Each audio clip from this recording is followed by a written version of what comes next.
Dan pada saat itulah Wak, Adinda mendengar ada suara laki-laki ngomong, iki aku nggawa loro, sijie sek perawan lan sijie sek Joko, koyok sing mbok karepno. Hai, wassalamualaikum warahmatullahi wabarakatuh. Terima kasih sudah klik video ini. Oke, jadi di malam Jumat ini seperti biasa aku akan kembali menceritakan kisah horor Wawa yang udah masuk part 70 ini.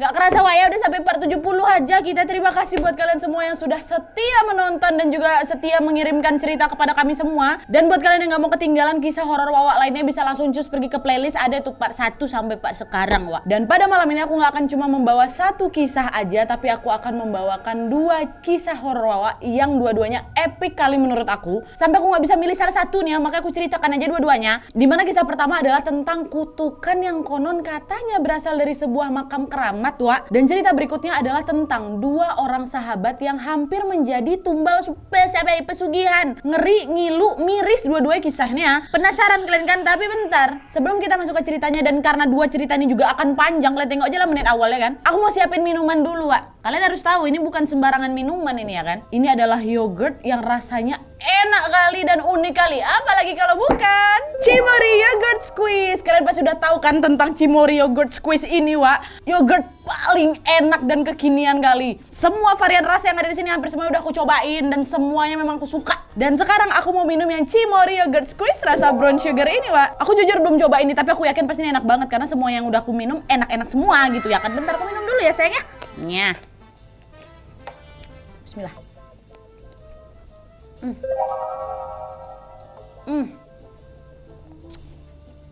Oh ya Allah,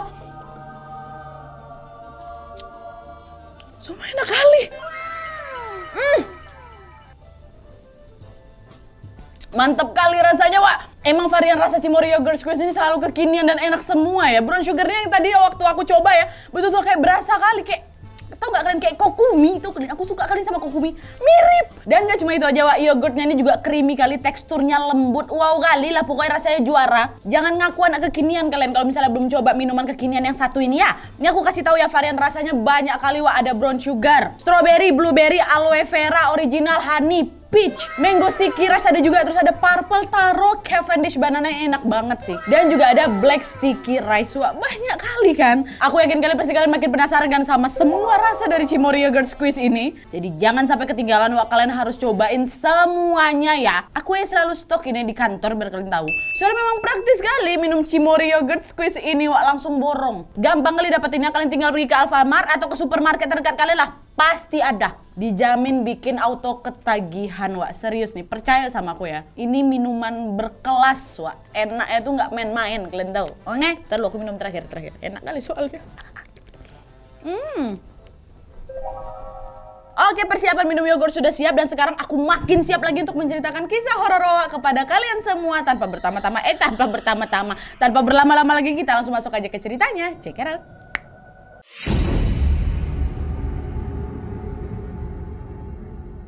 Oke Wak, jadi kisah yang akan aku bawakan yang pertama ini berasal dari salah satu kota di Yogyakarta. Sebenarnya pengirim cerita ini ngebolehin Wak untuk nggak ngesamarin nama dan identitasnya, tapi karena menurut aku setelah aku baca-baca lagi nih ya, ini kisah itu kayak cukup sensitif, jadi aku ya udahlah aku samarkan aja lah ya. Sebut aja lah nama si narasumber ini Indah. Jadi semua nanti siapapun nama yang aku sebutkan di cerita nomor 1 ini semua aku samarkan. Ya maaf ya Indah ya.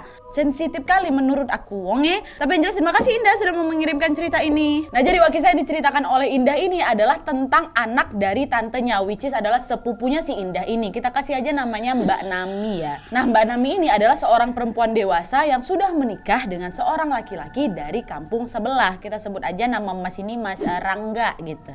Nah usia pernikahan Mbak Nami sama Mas Rangga ini udah lebih dari 9 tahun, hampir 10 tahun malah kata si Indah Wak. Tapi sayangnya mereka juga belum dikaruniai anak Wak. Padahal Mbak Nami dan Mas Rangga ini sudah sangat sekali mendambakan kehadiran buah hati di pernikahan mereka. Bahkan setiap kali Mbak Nami ini telat datang bulan ya, Mbak Nami selalu nih dengan semangat dan antusias langsung beli alat tes kehamilan dan memeriksakan dirinya ke dokter. Tapi lagi dan lagi harapannya Mbak Nami dan Mas Rangga ini pun pupus karena ya hasil pemeriksaan Mbak Nami ini selalu negatif Wak. Dan selain itu juga nggak ada tuh Wak, tanda-tanda yang menunjukkan bahwa Mbak Nami ini akan hamil gitu. Nah meski telah berkali-kali mendapatkan hasil tes pack negatif, Mbak Nami dan Mas Rangga ini tidak pernah putus asa sama sekali. Sedih memang lah mereka pastilah Wak, tapi mereka selalu memasang memasrahkan hal itu kepada Allah Subhanahu wa taala dan terus berbaik sangka. Ya kalau mungkin ya ini memang bukan waktunya kami memiliki anak gitu. Sambil terus berusaha kepada Allah Subhanahu wa taala, Mbak Nami dan Mas Rangga ini juga terus tuh berusaha secara berkala memeriksakan kesehatan mereka ini ke dokter.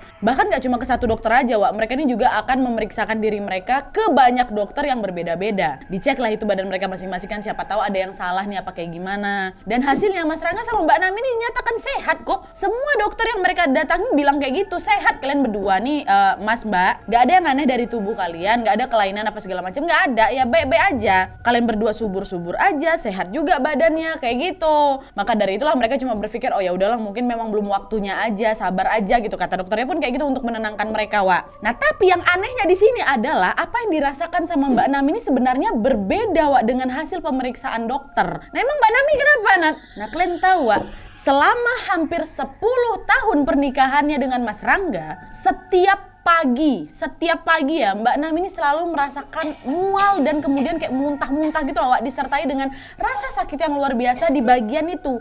Mohon maaf ya, bagian kemaluannya macam lagi ditusuk-tusuk katanya. Gak cuma sehari 2 hari loh, Wak, ya hampir 10 tahun. Dan setiap kali rasa sakit dan nyeri itu datang, Wak, Mbak Nami ini selalu merasakan seperti ada yang mengalir gitu keluar dari itunya, kemaluannya tuh kayak berasa basah gitu, Wak. Dan gak cuma itu aja, mohon maaf kemaluannya Mbak Nami itu juga kayak aduh, kata Mbak Indah tuh mengeluarkan bau busuk gitu, Wak, yang bahkan sampai tercium dari jarak 10 meter. Bayangkan sama kalian, padahal kalau misalnya dicek nih nggak ada apa-apa. Jadi kan tadi ada yang mengalir tuh kan dari sananya tuh kayak basah gitu. Waktu dicek nggak berdarah, nggak ada lendir sama sekali, Wak. Bersih ya, kayak gimana normalnya kayak gitu, bersih. Tapi di pagi hari aja, Wak, di pagi hari aja kejadian itu terus berulang setiap pagi hari. Nanti berangsur sembuhnya ketika udah masuk zuhur. Kayak gitu terus 10 tahun, Wak. Dan selain itu juga, Wak, Mbak Nami ini juga tidak pernah merasakan nikmat setiap kali berhubungan suami istri dengan Mas Rangga. Bahkan cenderung sakit dan panas gitu, Wak. Nah karena itulah Mbak Nami sama Mas Rangga ini secara rutin lah gitu memeriksakan dirinya Mbak Nami ini ke dokter. Tapi meskipun Mbak Nami selalu merasakan sakit setiap pagi, Wak, lagi dan lagi dokter selalu menyatakan bahwa Mbak Nami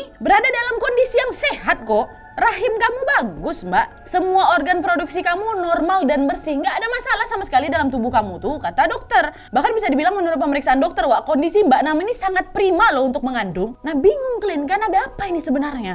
Dan setiap kali mendengar penjelasan dokter, Wak, Mbak Nami, Mas Rangga, dan semua keluarganya yang juga beberapa kali ikut sama mereka tuh ya jadi bingung semua. Dan selain keanehan tadi, Wak, biar kalian tahu sebenarnya masih ada lagi keanehan yang dialami oleh Mbak Nami dan Mas Rangga ini. Kenapa? Karena mereka sudah sangat mendambakan seorang anak. Mereka tuh sebenarnya pernah nih sepakat mau ngadopsi anak, Wak. Tapi entah kenapa usaha mereka untuk mengadopsi anak tuh selalu gagal. Pasti ada aja hambatannya. Indah sebenarnya nggak cerita detail tentang apa aja halangan yang dialami Mbak Nami sama Mas Rangganya selama proses mengadopsi anak tuh. Tapi yang jelas Nadia, setiap kali mereka mau ngadopsi anak nggak pernah berhasil. Sampai-sampai itulah makanya Mbak Nami sama Mas Rangga belum juga bisa mengadopsi dan mempunyai anak gitu.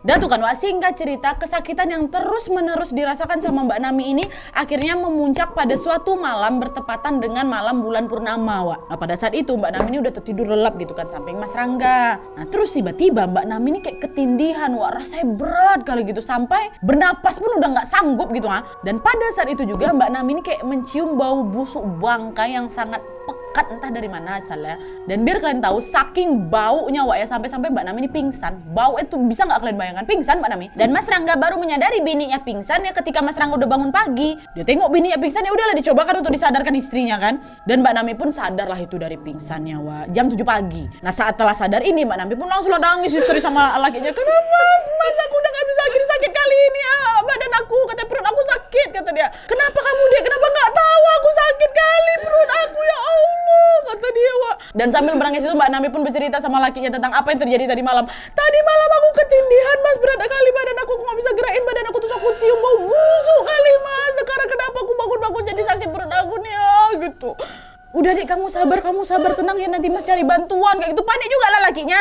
Tunggu sampai menjelang siang, Wak, kondisi Mbak Nami pun belum juga membaik. Nah Mas Rangga yang gak tega nengok istri yang kesakitan tuh ya langsung bawa bininya pergi ke dokter kan. Tapi nih biar kalian tahu, setelah bolak-balik ke rumah sakit yang berbeda-beda, dokter tetap tidak bisa menemukan penyakit apapun di dalam tubuhnya Mbak Nami. Ya Allah, kasihan kali. Padahal kata Indah, Wak, ya, mata Mbak Nami itu udah melotot seram gitu, karena udah gak kuat kalian sakit ya. Tapi tetap kata dokter, ini Mbak Nami ini nggak kenapa-napa kok Pak. Nah karena pemeriksaan medis itu belum juga membuahkan hasil, ada nih tuh kerabat mereka yang berinisiatif untuk mendatangkan seorang tetua desa yang bernama Mbah Kasim kan Wak. Ya, nah Mbah Kasim ini semacam orang pintar kayak itu Wak. Datanglah ini Mbah Kasim ke rumahnya mereka kan. Setelah sampai dan mereka menjelaskan mengenai apa yang sudah terjadi sama Mbak Nami, Mbah Kasim ini pun langsung bersemedi tuh di sekitar ranjangnya Mbak Nami. Mbah Kasim semedi sampai 2 jam Wak. Sampai kira waktu maghrib tiba, kalian tahu Mbah Kasim ngapain?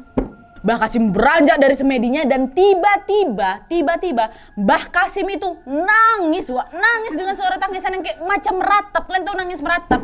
Mbah loh ini. Mbah Kasim udah selesai semedi, bangun dia kan nangis meratap. Bukan nangis biasa Wak ya, nangis meratap. Nangis histeris gitu kayak udah nangis orang nggak punya harapan. Nah kayak gitulah, kalian tahu kan nangis meratap tuh kayak mana. Waktu Mbah Kasim nangis, sontaklah semua orang-orang pun kaget Wak. Keluarga yang hadir dan menyaksikan itu pun langsung bertanya-tanya, kenapa Mbah, ada apa? Kenapa Mbah nangis Mbah, ada apa, ceritakan gitu. Dan kalian tahu Mbah Kasim jawab apa?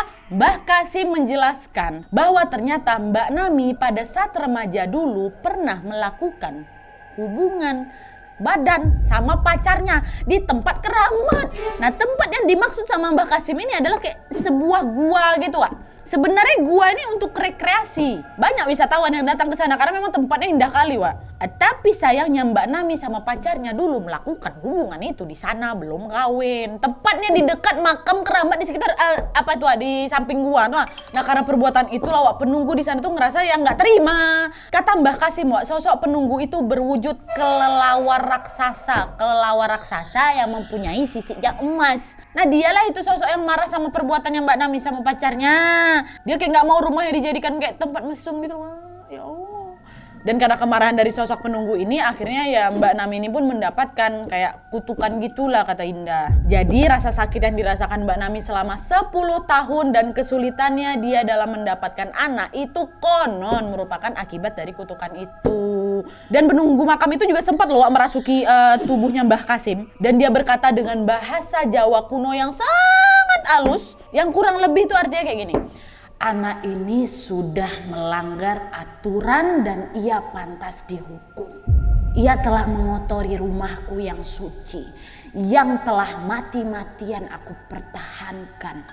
Keindahan hunianku ini sudah mereka kotori. Tidak ada yang bisa menghentikan aku. Sudah, kemaluan anak ini sudah kubuat busuk. Percuma kalian carikan obat kemana-mana. Itu kata, ya Allah. Tercengang kalian kan? Aku pun baca ini, astagfirullahaladzim. Dan masih ada lagi yang lebih mirisnya Wak, karena kurang lebih 3 bulan berlalu sejak penjelasan dari Mbah Kasim tadi, sayangnya Mbak Nami meninggal dunia karena sudah tidak sanggup lagi menahan sakit yang dia rasakan Wak. Bagian sini sedih sih ya Allah. 10 tahun ya kesiksa itu cuman gara-gara nafsu sesaat. Aduh Mbak Nami, merinding aku. Dan gak sampai di situ aja Wak. Mungkin ada juga yang bertanya-tanya sama kalian, terus Mbak Nami aja yang dapat. Nah pacarnya kayak gimana? Pacarnya Wak ya, bukan suaminya. Suaminya kan Mas Rangga, ini mantannya dulu waktu masih pacaran tuh.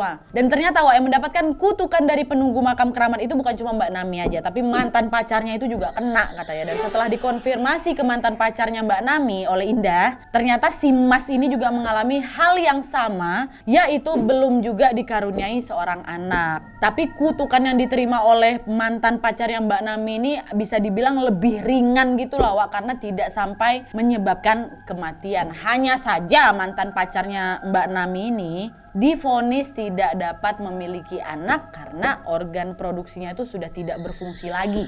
Pernah Wak dia ini dibawa ke orang pintar kata Indah, dan orang pintar itu berkata bahwa alat kelamin mantan pacarnya Mbak Nami ini telah diganti sama pelepah pisang Wak, sama si penunggu keramat itu.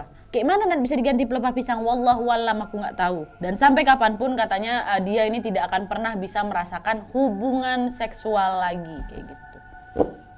Paham kalian ya maksud aku ya? Kayak gitulah. Oke Wak, jadi itu tadi cerita pertama tentang kutukan makam keramat Wak. Menurut aku cerita ini sangat-sangat miris dan sedih. Tapi yang jelas setiap cerita pasti memiliki pesan yang bisa kita ambil sama-sama. Indah sebagai si pengirim cerita ini juga berharap semoga cerita ini dapat menjadi pelajaran untuk kita semua agar tidak mendekati zina. Sayang. Dan selain itu juga aku mau ajak kalian untuk berdoa bersama-sama untuk mendoakan Mbak Nami. Semoga Mbak Nami tenang di sisinya dan serta diampunilah semua dosa-dosanya. Amin ya robbal alamin wa ya. Nah kita lanjut lagi ke kisah kedua.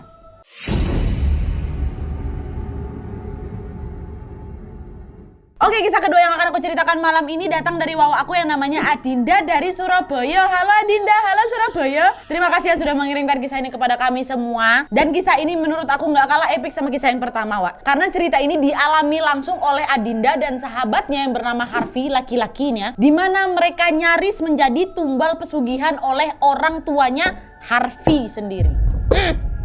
Tega. Nah gimana kisahnya? Jadi ceritanya gini, Wak. Adinda sama si Harvey ini sudah bersahabat sejak lama. Mereka berdua ini sepantaran, satu usia gitu kan. Cuma beda beberapa bulan aja. Rumah mereka pun gak terlalu jauh, masih satu daerah, cuma beda nama jalan aja nih, kata Adinda. Nah karena rumah mereka ini berdekatan, Adinda ini seringlah main ke rumah Harvey, Wak. Dan FYI sedikit, Wak ya, Harvey ini adalah seorang anak tunggal. Ibunya yang bernama Tante Maya merantau ke Hong Kong, Wak. Sementara ayahnya si Harvey ini kayak ya tanpa job lah gitu, pengangguran dan suka main judi, kata Adinda. Namun walaupun ayahnya Harvey itu punya hobi buruk yaitu ya judi itu tadi, Wak. Selama mereka bersahabat, ayahnya Harvey ini selalu bersikap baik sama Adinda. Nah tapi, Wak, sikap baik ayahnya Harvey ini berubah 180 derajat pada suatu malam ketika Adinda ini datang ke rumahnya. Dan biasanya, Wak, setiap kali Adinda ini main ke rumah Harvey selalu bertepatan dengan Tante Maya yang memang lagi cuti bekerja balik lagi nih ke Indonesia. Supaya kayak nggak sendirian cewek di rumah bujang lagi tuh, Wak. Dah Tante Maya lagi pulang, datanglah Adinda nih mau main kan. Nah pas Adinda datang waktu itu Tante Maya lagi nggak ada di rumah, Wak. Dan sebenarnya ketika menyadari Tante Maya nggak ada di rumah, si Adinda dia udah agak sedikit ragu gitu. Aku main ke sini nggak ya, nggak enak pula aku perempuan sendirian di sini. Tapi nggak apa-apa lah, aku sama Harvey pun udah bersahabat lama, tahu juga nya orang tuanya, warga-warga sekitar juga udah tahu kok kalau aku bersahabat sama si Harvey dari kecil. Nggak apa-apa lah ya gitu kan. Dalam main lah itu dia ke rumah si Harvey. Dan waktu itu Adinda tetap datang ke sana karena pas sekali mereka harus belajar bareng gitu. Dan alasan lain yang memaksakan Adinda tetap ke rumah Harvey biar apa, Wak? Biar bisa belajar bareng karena besoknya mereka mau tes apa ulangan kayak gitulah. Akhirnya Harvey dan Adinda ini pun bertemu, Wak. Lalu mereka belajar bareng tuh di ruang tamu rumahnya Harvey. Awalnya nggak ada yang aneh tuh, Wak. Santai-santai aja tuh mereka ngobrol sambil belajar sampai tiba-tiba ayahnya Harvey datang, Wak, menyajikan makanan dan minuman. Nah makanan dan minuman yang disajikan pun terlihatnya udah biasa-biasa aja, normal-normal aja, nggak ada yang aneh-aneh dan mencurigakan. Lalu untuk menghargai ayahnya si Harvey yang memang udah repot-repot menghidangkan makanan, mereka pun makanlah itu ya kan bersama-sama. Tapi, Wak, setelah kurang lebih 10 menit Adinda sama Harvey ini tiba-tiba kayak pusing gitu kepalanya, terus ngantuk. Karena pada saat itu mereka lagi belajar, Wak, ya Adinda ini kira ya udah itu mungkin efek gegara aku kelamaan belajar ini. Adinda pun mencoba sadar dan menahan kantuknya. Aduh ngantuk. Tuh kali, bah, macam ada kuntilanak di kelopak mata aku nih berat kali. Aduh dikit lagi selesai nih. Aduh ngantuk kali, bah.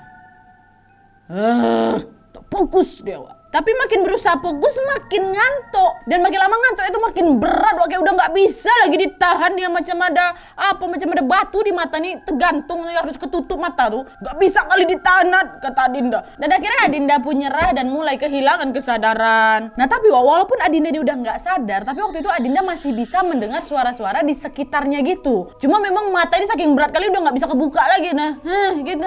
Jadi bukan yang benar-benar gak sadar total nih, Wak, ya. Masih setengah sadar lah. Dan pada saat itulah, Wak, Adinda mendengar ada suara laki-laki ngomong, "Iki aku nggawa loro. Sijie sek perawan lan sijie sek Joko. Koyok sing mbok karepno. Ini aku bawa dua, satu masih perawan, satu masih perjaka, kayak apa yang kau minta." Nah itulah artinya. Nah itu yang didengar sama Adinda, Wak. Dan setelah kalimat itu terucap, Wak, Adinda ini tiba-tiba mendengar suara laki-laki yang lain, yang kali ini suaranya lebih berat dan serak gitu loh. Bukan suara yang pertama, Wak. Suaranya seram kali, Nat. Walaupun dia ini berbicara biasa aja. Dan suara si laki-laki yang kedua ini terdengar seperti sedang membentak gitu loh. Dan laki-laki itu berkata, "Dadek no siji karo karone saiki. Jadikan satu dua-duanya sekarang." Itulah. Lalu si suara laki-laki pertama tadi pun bilang lagi, "Gon endi sing mbok karepno? Tempat mana yang kau mau?" Dan saat kalimat pertanyaan itu terucap, Wak, Adinda baru menyadari bahwa ini suaranya kayak aku tahu ini. Suara laki-laki pertama itu suaranya ayahnya Harvey. Tercengang dia, Wak. Iya tuh suara bapaknya Harvey. Dalam hati kan, suara yang seram tadi jawab, "Kamare arek iki. Kamarnya anak ini," kata dia. "Yowes," kata bapaknya Harvey kan, "Yowes. Bojoku tak kongkone nyiapno yo. Ya udah istri aku nanti aku suruh siapkan dulu ya," gitu ah. Istrinya. Berarti Tante Maya. Nah setelah ayahnya Harvey bilang kayak gitu, Adinda mendengar ada betulan tuh suara perempuan. Ini suara Tante Maya, mamanya si Harvey itu. Iya mas. Dan setelah mendengar percakapan menyeramkan itu, tiba-tiba Adinda ini merasa seperti ada yang ngangkat tubuhnya. Entah siapa yang ngangkat tubuh aku waktu itu, Nat. Aku juga waktu itu nggak tahu aku dibawa kemana karena berat kali memang mataku. Adinda cuma bisa berpasrah sambil terus berdoa kepada Tuhan, sampai akhirnya dia pingsan, hilang kesadaran. Aduh, aku nggak ngerti seberat apa matanya Adinda waktu itu. Tapi kalau misalnya aku ada di posisi Adinda, nek piye caranya ku buka mataku teriak aku, ngapa kalian? Sok berani kok sekarang. Nah, nanti waktu di sana takut juga kok, belum apa-apa udah pingsan duluan mungkin aku. Nah lanjut, dah kan pingsan lah tadi si Adinda kan. Nah sesaat setelah Adinda merasa hilang kesadaran Adinda ini tiba-tiba terbangun. Tapi bukan bangun yang kayak sadar gitu enggak. Entah mimpi atau apalah ini namanya. Nah tapi yang jelas kata Adinda nih tapi yang jelas pada saat itu Adinda melihat ada sosok hitam besar, tinggi, berbulu, matanya hitam, tangannya panjang. Dan di tangannya ini 2 jarinya macam terpotong. Dan si sosok itu bilang, kowe lan arek iku nggonku sak lawase. Raono sing iso jupuk teko aku. Wani jupuk, wani mati. Aduh harusnya serem ya. Gimana dong? Pokok bahasa Indonesia, kamu sama anak itu punya aku selamanya. Tidak ada yang bisa mengambil kalian dariku. Berani ngambil berarti berani juga mati. Nah di akhir ketika si sosok ini bilang mati, suara tuh kencang kali. Pas bagian mati itu macam dia teriak di telingaku, dan berani mati gitu kali ya. Dan gak cuma sosok yang kayak mirip genderuwo itu aja, tiba-tiba datang lagi sosok lain nih yang wajahnya mirip babi tapi mirip monyet juga. Gimana tuh? Jadi wajahnya tuh kayak perpaduan babi sama monyet, Nat, kata si Adinda. Terus badannya tuh kurus kali, kurus tapi tubuhnya tinggi. Kukunya panjang-panjang, Nadia, kuku panjang-panjang. Sampai-sampai pada saat sosok menyeramkan itu memegang bahunya si Adinda, sakit kali, Nat, badan aku macam dicengkram sama dia. Nah sosok yang macam muka setengah babi setengah monyet ini bilang, ojo ngendi-ngendi, utawa kon wong loro mati. Jangan kemana-mana atau kalian belum mati. Kiri kanan dibilang mati-mati, apalah kalian. Belum reda kagetnya Adinda melihat 2 sosok seram ini, tiba-tiba kalian tahu Adinda nengok apa lagi? Adinda melihat dirinya sendiri dan Harvey sahabatnya sedang melakukan hubungan badan di kamarnya Harvey. Apa ndak tercengang si Adinda tuh. Dan ditambah lagi kata si Adinda, Adinda juga melihat si sosok yang mirip genderuwo tadi tuh lagi berdiri itu di samping kanan ranjang. Terus sosok yang mirip babi sama monyet itu berdiri di samping kiri ranjang. Mereka di sini. Adinda nengok itu tuh tercengang, nggak percaya dia dengan apa yang dia lihat. Dan dalam suasana kaget itu tiba-tiba ada seorang laki-laki berpakaian serba putih dengan seekor kucing nih datang hampiri si Adinda. Dan laki-laki berbaju putih itu berkata, "Nduk, kowe didadekno tumbal bareng koncomu iki. Sadurunge kejadian enggak, ndang tangi. Gageh ndang tangi. Nduk, kau tuh udah dijadikan tumbal sama temanmu. Sebelum terjadi kejadian yang enggak, mending kau bangun sekarang. Cepat kau bangun." Gitu. Nah, waktu Adinda dengar tuh dia diam aja, Dia bingung mau respon apa ya kan. Terus laki-laki berbaju putih itu ngomong lagi pakai suara keras, melengking malah. "Ndang tangi," kata dia gitu. "Cepat bangun." Dan pada saat itulah seketika Adinda ini terbangun dari pingsannya dan dia mendapati Harvey, kawan laki-laki itu sudah dalam keadaan bertelanjang dada lagi. Ciumin dia. Spontan langsung didorongnya Harvey. "Harvey, sadar kau." Harvey pun waktu didorong tuh langsung sadar juga, dan menatap ke sekeliling kamarnya dengan bingung. Ngapa nih? Astagfirullahaladzim, pada kebingungan. Kenapa nih, An? Aku kenapa? Pada kebingungan lah 2 bekawan tua. Adinda pun waktu itu nggak bisa jawab pertanyaan si Harvey itu. Mereka semua sama-sama bingung, linglung. Masih kayak mencoba mencerna apa yang sebenarnya sudah terjadi. Lalu di tengah kebingungan ini, mereka berdua tiba-tiba mendengar ada suara barang pecah nih dari arah ruang tamu. Bang! Gitu kan. Adinda dan Harvey pun langsung bergegas turun ke bawah. Dan kalian tahu kedua sosok itu ngapain? Ini bagian klimaksnya di sini nih. Kalian tahu? 2 sosok itu sedang menyeret kedua orang tuanya Harvey dan berkata, "Matilah kalian saiki, matilah kalian sekarang, gitu. Adinda sama Harvey nengok berdua nih nengok.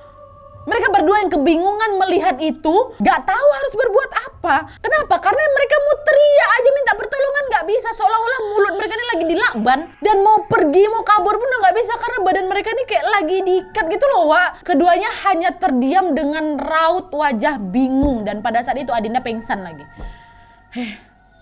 Gimana waktu Harpi kok nggak pingsan juga Harpi? Mama bapaknya diseret sama sosok dua tadi itu Wak. Dan pada saat Adinda ini terbangun dari pingsannya, rumahnya Harvey ini udah rame orang Wak.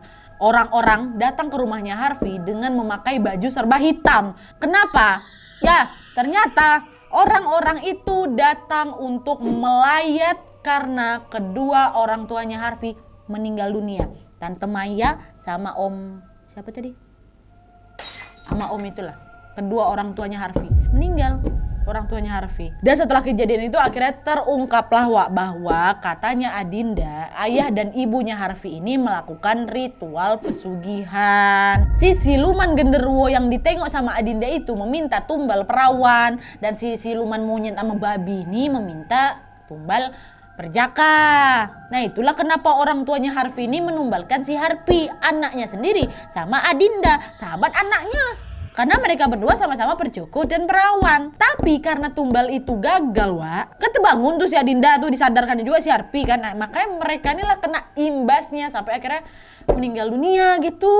Kok bisa lah Om, Tante, ya Allah tega numbalin anaknya sendiri ini ya. Kayak nggak habis pikir gitu loh di aku. Tapi ya udahlah Wak, udah terjadi juga. Kita doakan aja lah sama-sama ya, semoga orang tuanya Harvey tenang di sana dan diampuni juga semua dosa-dosanya. Dan kabarnya sekarang Adinda menyampaikan bahwa Adinda dan Harvey akan segera menikah Wak.